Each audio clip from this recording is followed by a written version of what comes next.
Բարի երեկո, դուք դիտում եք Հորիզոնը։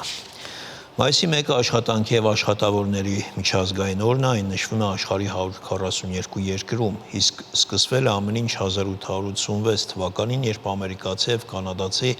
աշխատավորները ցույց կազմակերպեցին աշխատանքային գրաֆիկը 8 ժամյա դարձնելու պահանջով։ Չիկագոյում ցույցը ցրելու հետևանքով մահացավ 8 ոստիկան, 4 ցուցարար, տասնյակ մարդիկ տուժեցին։ 1889 թվականին երկրորդ ինտերնացիոնալի Փարիզյան կոնգրեսը հիշատակ Չիկագոյի դեպքերի որոշում ընդունեց ամեն տարի մայիսի 1-ին ցույցեր անցկացնելու մասին։ Սակայն առաջին անգամ այն եղավ 1890 թվականին եվրոպական մի շարք երկրներում։ Մեր երկրում աշխատավորի օրը մեծ շուկով եւ տոնական շքերթով նշվում է դեռ խորհրդային տարիներից։ Աշխատանքի եւ աշխատավորների միջազգային օրը Հայաստանում ոչ աշխատանքային է եւ տոնական։ Վարչապետ Նիկոլ Փաշինյանը շնորհավորական ուղերձ է եղել աշխատանքի եւ աշխատավորների համերաշխության միջազգային օրվա առթիվ։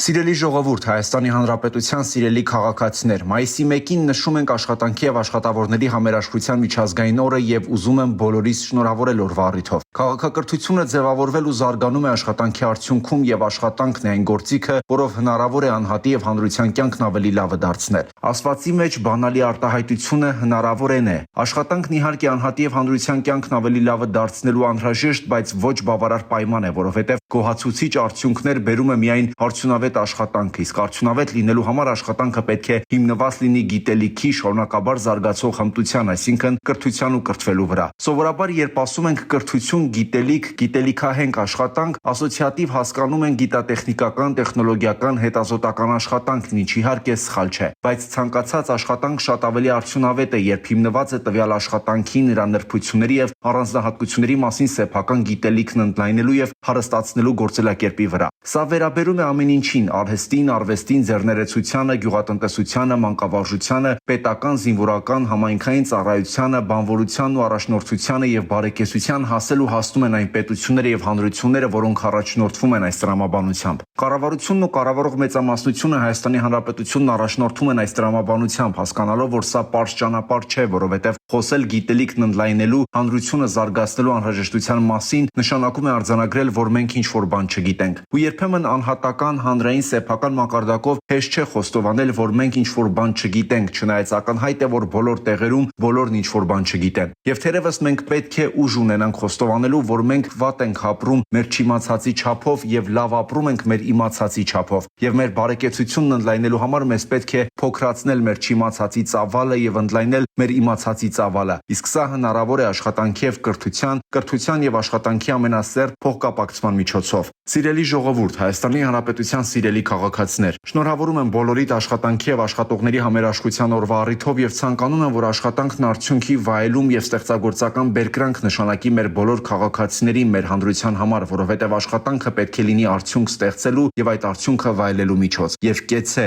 Հայաստանի Հանրապետությունը։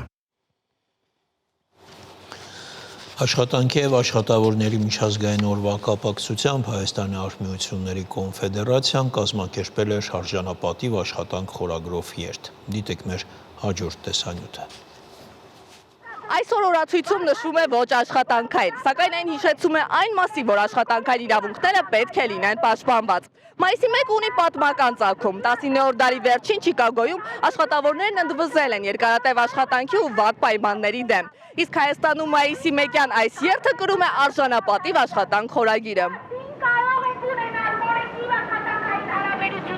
Երթը մեկնարկեց Աբովյան պուրակից։ Երթին մասնակցում են ինչպես Հայկական Արհմիությունների կոնֆեդերացիայի անդամները, այնպես էլ այլ քաղաքացիներ տարբեր մասնագիտություններից, բժշկությունից մինչև արդյունաբերություն։ Երթի ամբողջ ընթացքում մասնակիցները բարձրախոսով քաղաքացիներին իրազեկում էին աշխատանքային պայմանների արժանապատիվ լինելու կարևորության մասին։ Աշխատող մարդը յուրաքանչյուր տնտեսության հիմքն է։ Երթի կազմակերպիչների խոսքով մայիսի 1-ն առիթ է, որպեսզի եւս մեկ անգամ ավելի հնչեղ բարձրաձայնվեն աշխատողների ու արհմիությունների իրավունքները։ Սա նաև կարևոր միջոցառում է խոսելու մարդկանց անվտանգ աշխատանքային պայմանների, արդար վարձատրության, սոցիալական արդարության մասին։ Սրանք են բոլոր կարևոր հարցերն են, որոնց համար պիտի հետևողական լինել, ամեն օր սրա համար պայքարել, ոչ միայն մայիսի 1-ին, միայն օրենսդրությամբ դա բավարար չէ։ Պետք է նաև այդ մշակույթը ունենալ, վարքագծային կանոնները կարողանալ փոխել, որպեսզի աշխատողը ինքը պահանջատեր լինի այդ իրավունքի պաշտպանությանը, ինքը մտածի դրա մասին, տեղյակ լինի իր աշխատանքային իրավունքներից, այլապես պարզապես կխախտվեն աշխատանքային իրավունքները եւ եթե աշխատողը լռում է դրա մասին,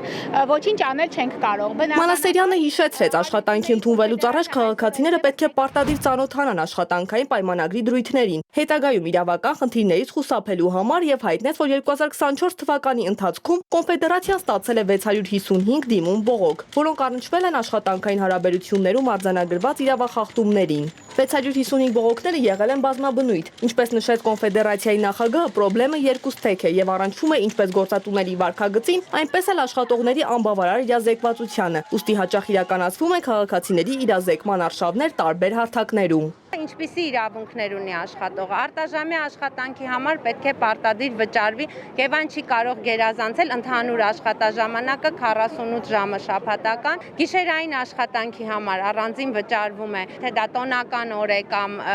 հիշատակի օր է, կրկնակի վճարվում է, եթե այդ օրը աշխատում է։ Արձակուրդի իրավունքը նվազագույնը 20 աշխատանքային օր է տարին աշխատողի համար, հա, դուք կարող եք օգտվել մասերով կամ ամբողջական։ Եթե դուք արձակուրդում եք, բայց ձեզ կանչում են աշխատանքի հետ, պետք է հետ կանչ ձևակերպվի եւ այդ օրերը դուք պահպանելու եք արձակուրդի։ Նույնը, եթե օրինակ ժամանակավոր անաշխատանակություն եք ձեռք բերել, բյուլետեն, հա, այսպես ասեմ, այդ օրերի համար երկարացվում է այդքան օրով ձեր արձակուրդը։ Գործատուի կողմից աշխատանքից ազատումն էլ պետք է լինի հիմնավոր։ Կառուցվածքային փոփոխությունների դեպքում պետք է աշխատակիցը ծանոթվի 2 ամիս առաջ, ապա տրվի արձակման նպաստ ու վերջնահաշվարկ։ Աշխատողների միջազգային տոնն է, աշխատավորի շահերին տեղյակ լինելու, ընդհուպ տնօրենից մինչև ամենավերև, բարձրաձայնում են կարիքները, պահանջները, սպասելով, հավատալով, քայլ առ քայլ, որպեսզի այդ պահանջները լրացվի։ Հավատում ենք։ Ինչպես ներկայացրին կազմակերպիչները, 2024-ին ստացված բողոք դիմումների իրավախախտումների գերակշռող մասը վերաբերում է սխալ կիրառված կարգապահական տույժերին, աշխատանքից ազատվելուց հետո վերջնահաշվարկ չստանալու դեպքերին, մարդկանց արձակուրդ տրամադրելու խնդրին։ Աշխատանքի եւ աշխատավորների միջազգային օրը հիշեցում է այն մասին, որ աշխատանքը ոչ միայն եկամուտ ապահովող միջոց է, այլ նաեւ մարդու արժանապատվության մաս։ Եվ ինչպես էլ որ նշվի այս օրը, կարևոր է հիշել, որ աշխատանքը պետք է լինի արդար, անվտանգ եւ արժանապատիվ։ Հիփսիմե Ավագյան, Հայկ Սուքիասյան, Հորիզոն։ Վարչապետ Նիկոլ Փաշինյանի գլխավորությամբ երեկ քննարկվել է 300 դպրոց 500 մանկապարտեզ ծրագրի ընթացքը։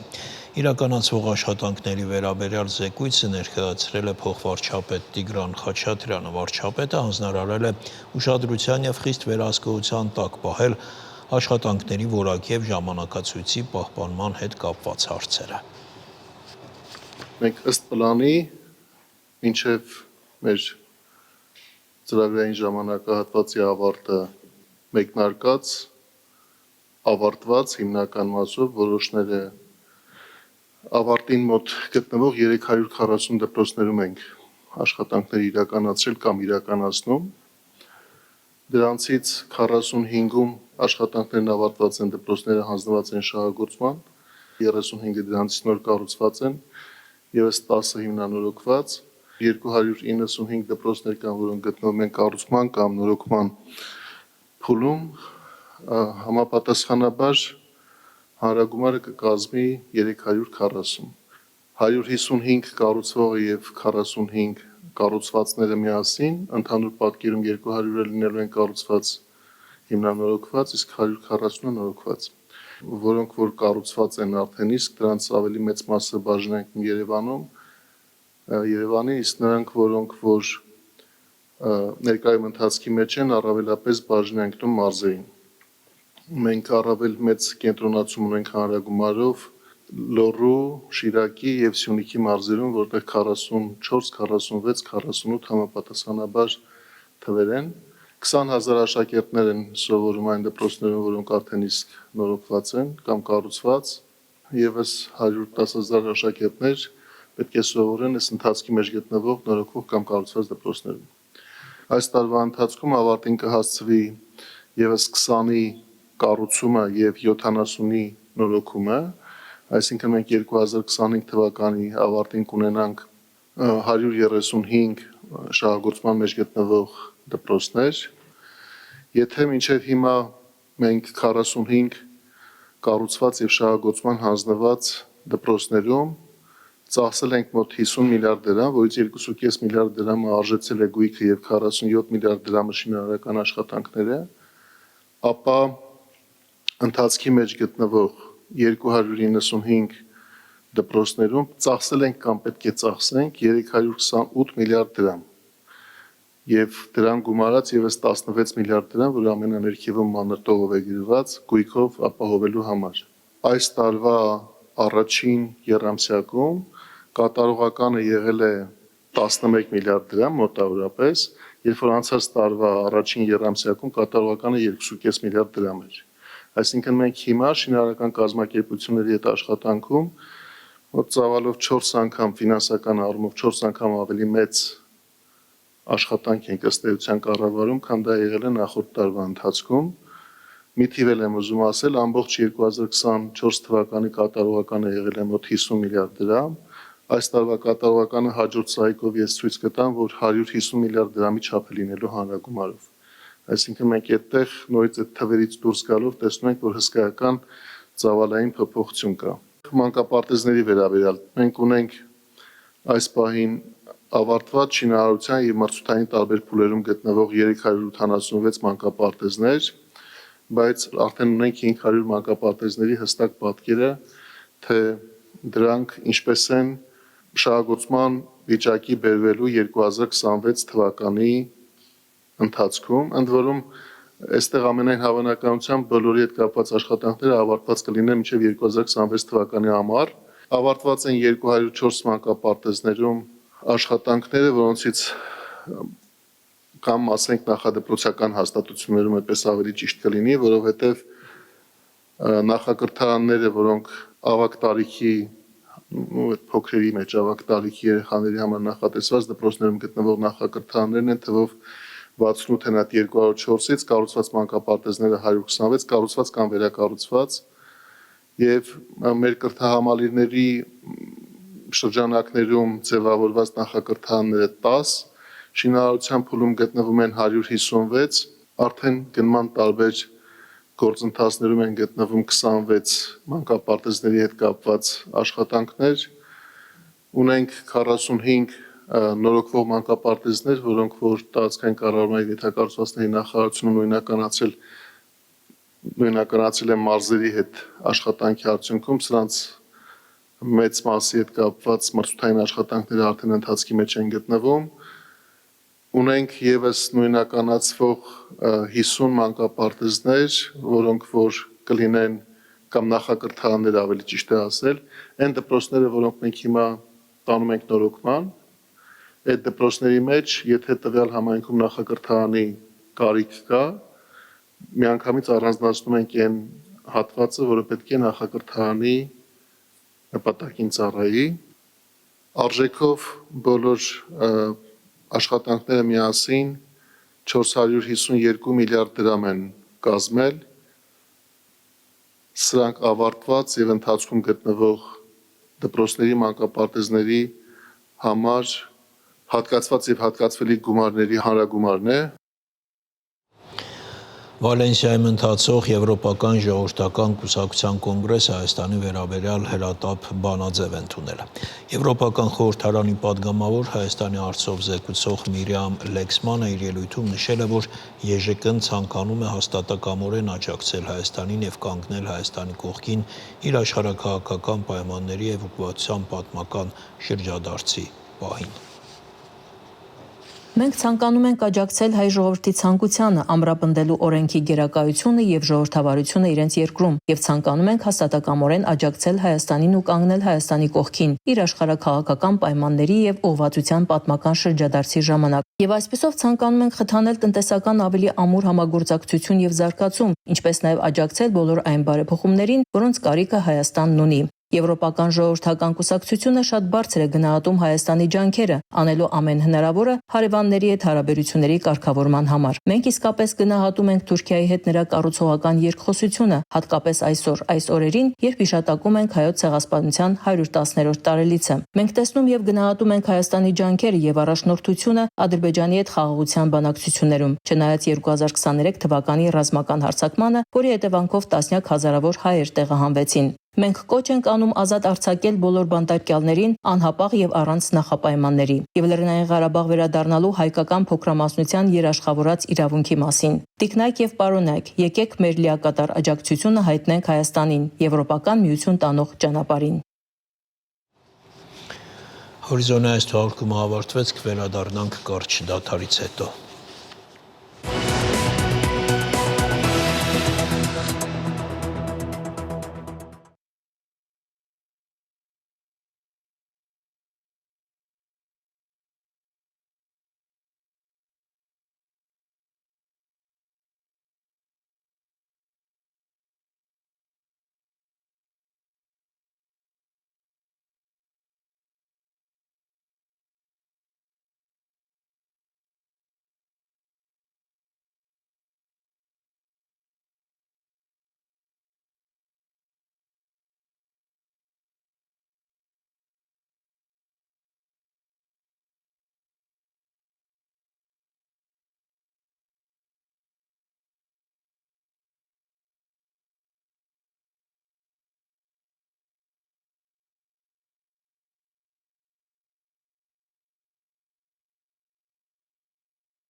Պաշտոնապես հաստատվել է Իսրայելի վարչապետի Բաքու կատարելիք այցի մասին տեղեկությունը։ Նեթանյահուն Ադրբեջանի մայրաքաղաք կմեկնի մայիսի 7-ին։ Շարունակենք Արտյոմ Երկանյանի հետ։ Արտյոմ, ինչ ծրագրով։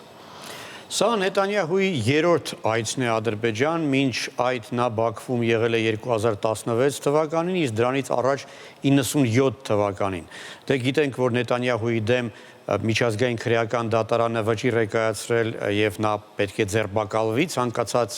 այլ երկրում, որը դատարանի անդամ է, սակայն Ադրբեջանը իրեն չի համարում պարտավոր կատարելու այս վճիռը, այսինքն այդ իմաստով որևէ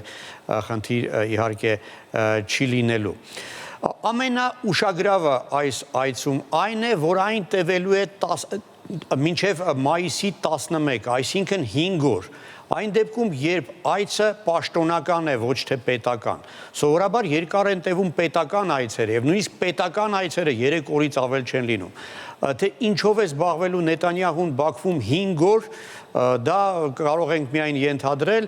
եւ կարող ենք պատկերացնել, որ սպասվում են շատ կարևոր բանակցություններ, որոնք տեղի են ունենալու մի քանի փուլով եւ տարբեր մակարդակներում։ Նշեմ, որ Իլհամ Ալիևի հետ հանդիպումը ըստ ծրագրի պետք է կայանա մայիսի 8-ին։ Հաջորդ օրը Իլհամ Ալիևը մեկնելու է Մոսկվա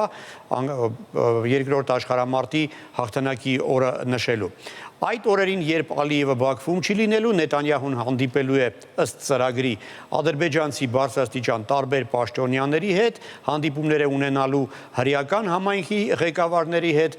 Իդեպ հետաքրքիր է, որ մայիսի 8-ին նա շահիդների ծառուղում պսակ է դնելու Ադրբեջանի ազգային հերոս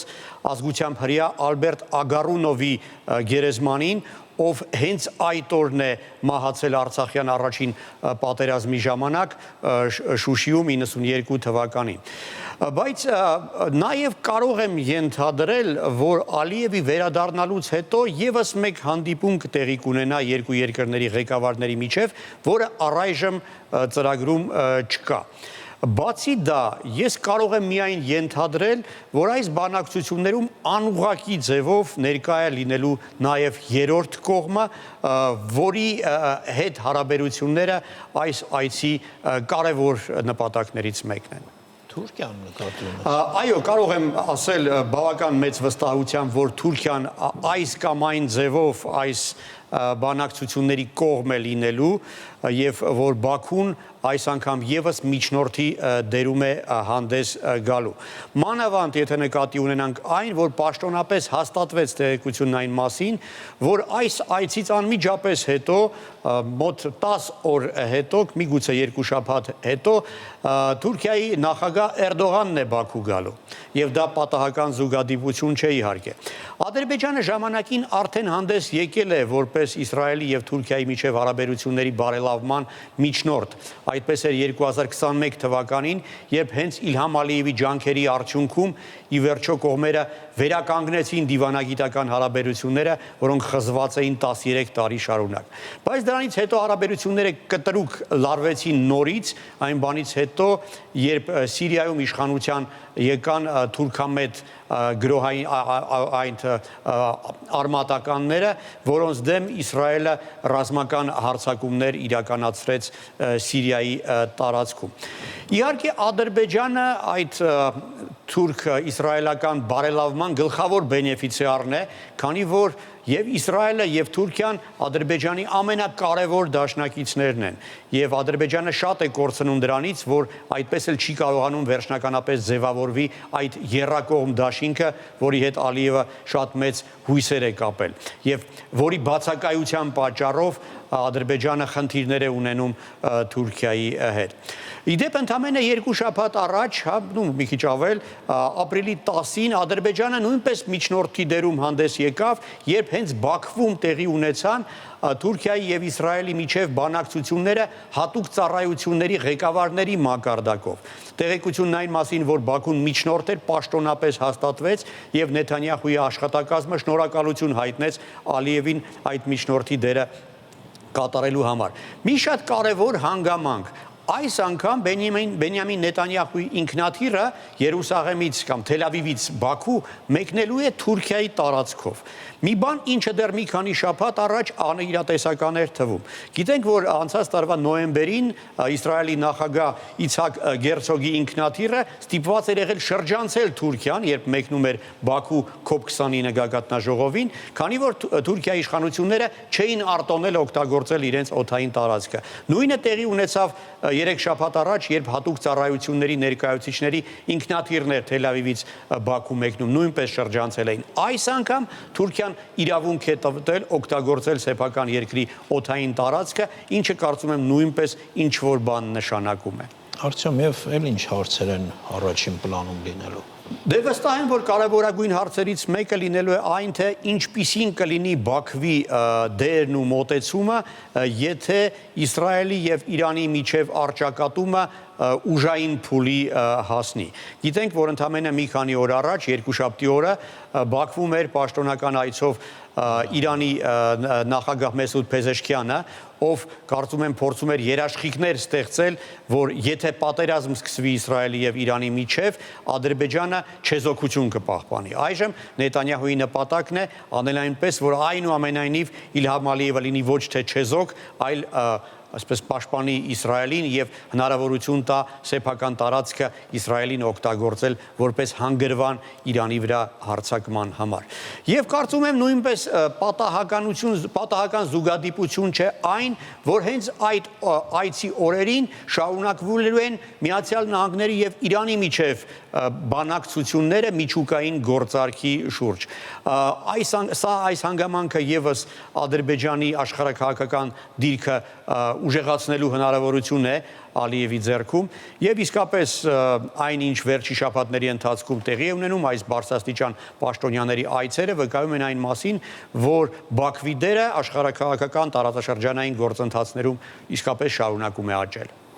Շնորհակալություն Արծիվ։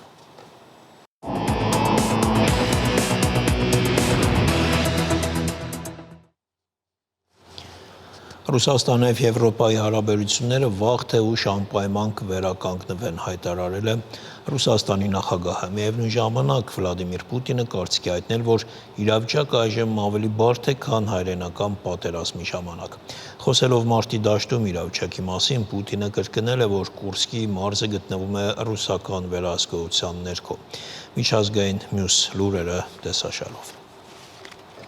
Կիևը եւ Վաշինգտոնը համաձայնագիր են ստորագրել օգտակար հանածոների համատեղ արդյունահանման եւ Ուկրաինայի վերականգնման համար ներդրումային հիմնադրամի ստեղծման մասին, հաղորդում է ԱՄՆ ֆինանսների նախարարությունը։ Այս տնտեսական համագործակցությունը թույլ է տալիս երկու երկրներին աշխատել միասին, ապահովելու, որ մեր երկու ակտիվները, տաղանդները եւ կարողությունները արագացնեն Ուկրաինայի տնտեսական վերականգնումը, ասվում է ԱՄՆ ֆինանսների նախարարության հայտարարության մեջ։ Միևնույն ժամանակ ԱՄՆ ֆինանսների նախարարությունը պարզաբանում է, որ կողմերը կաշխատեն վերջնական հաստատման վրա, թե ինչպես է կառավարվելու ծրագիրը եւ զարգացվելու այս կարևոր գործընկերությունը։ Փաստաթղթի ստորագրման մասին հայտարարել է նաև Վաշինգտոնում գտնվող Ուկրաինայի էկոնոմիկայի նախարար Յուլիա Սվիրիդենկոն։ Նա հավելել է, որ համաձայնագիրը պետք է վավերացվի Ուկրաինայի Գերագույն Ռադայի կողմից։ Կիևի եւ Վաշինգտոնի միջև կնքված ուկրաինական հանքային գործարքը կօգնի ԱՄՆ-ին փոխհատուցել այն միլիարդները, որոնք նա ծախսել է աջակցելու երկրին, որն ավելի քան 3 տարի պաշտպանում է իրեն ռուսական ագրեսիայից։ Ընդ որում Ամերիկայի Միացյալ Նահանգները կստանան նույնիսկ ավելին, քան $350 միլիարդ, որը ծախսվել է այս օգնության համար։ Այս մասին առավոտյան News Nation լրատվական ցանցի եթերում հայտարարել է ԱՄՆ նախագահ Դոնալդ Թրամփը։